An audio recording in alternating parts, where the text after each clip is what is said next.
Progress.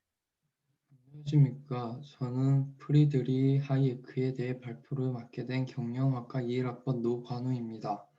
하이에크는 1859년 비엔나에서 태어났습니다. 15세 되던 해에 하이에크는 1차 세계대전과 오스트리아 헝가리 제국을 멸망에 이르게 한 사건들로 인해 정치 문제에 깊은 관심을 갖기 시작했습니다. 이제 그의 관심은 윤리학, 도덕학, 정치학, 경제학을 포함하여 정치 철학으로 넘어갔습니다. 2년이 지나 전쟁이 아직 끝나지 않은 1917년 3월에 하이에크는 입대했습니다. 아직 18번째 생일을 2개월 앞두고 있었지만 7개월에 걸친 훈련을 마치고 장교가 되어 이탈리아의 전선에 배치되었습니다. 전쟁 직후 새로운 오스트리아 공화국의 수도 비엔나에서의 삶은 각박했습니다. 100만 명이 넘는 오스트리아 헝가리 제국 출신의 젊은이들이 전쟁으로 목숨을 잃었고 식량과 연료도 만성적으로 부족했습니다. 물가가 엄청나게 상승했고 극심한 인플레이션이 경제를 괴롭혔습니다.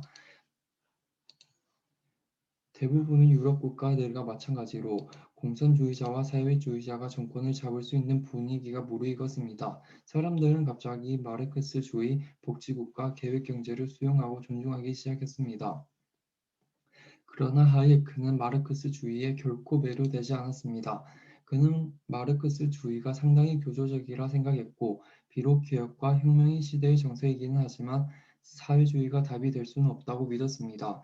그 후 1921년에 그는 보좌진으로 근무하다가 몇 년 뒤 그는 경제학 공부를 더 하기 위해 뉴욕으로 떠났습니다. 그는 미국에서 경기 순환 이론을 연구하기 시작했습니다. 1920년대 후반 하이에크는 경기 순환 이론을 설명하는 논문을 여러 발표했습니다. 그는 미국의 중앙은행 제도로서 1913년에 창설된 연방준비제도에 반대했습니다.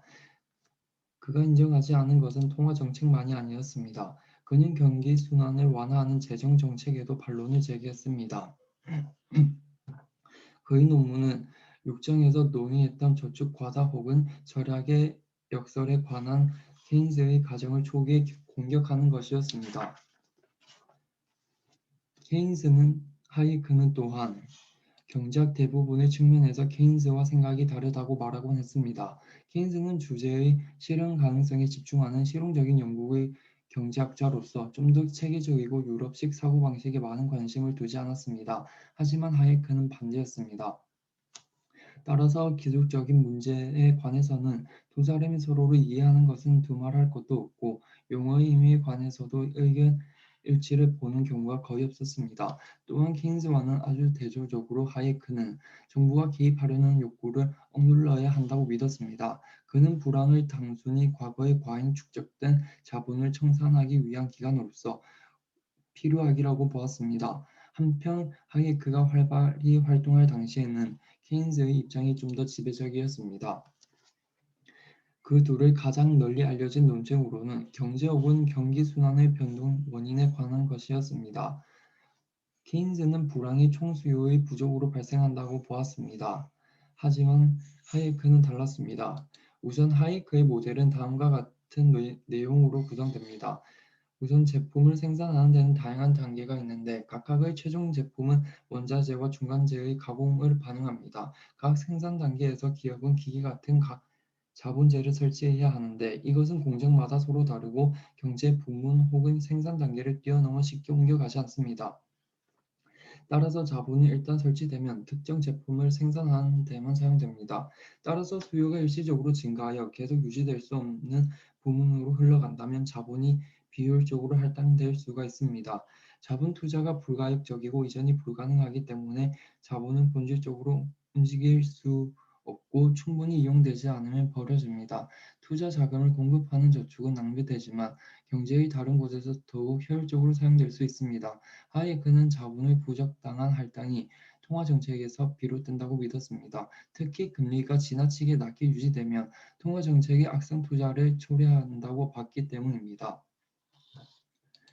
하이에크에 따르면 이러한 것들이 대공황의 원인이었습니다. 미국 연방준비제도이사회는 1920년대에 금리를 지나치게 낮게 유지했습니다.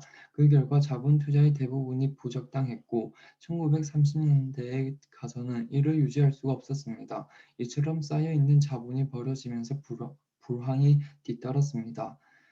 이러한 하이크의 연구 결과는 몇십 년이 지나 빛을 발하기 시작했습니다. 1910년에 들어 케인스 이론의 바탕을 둔 국가의 경제 개입이 위기를 맞으면서 신자유주의가 대두했고 작은 정부를 주장한 하이크는 재조명을 받기 시작하면서 자유주의의 이론적 기초를 확립한 공로로 1974년 노벨 경제학상을 받았습니다. 이상으로 저희 발표를 마치겠습니다. 감사합니다.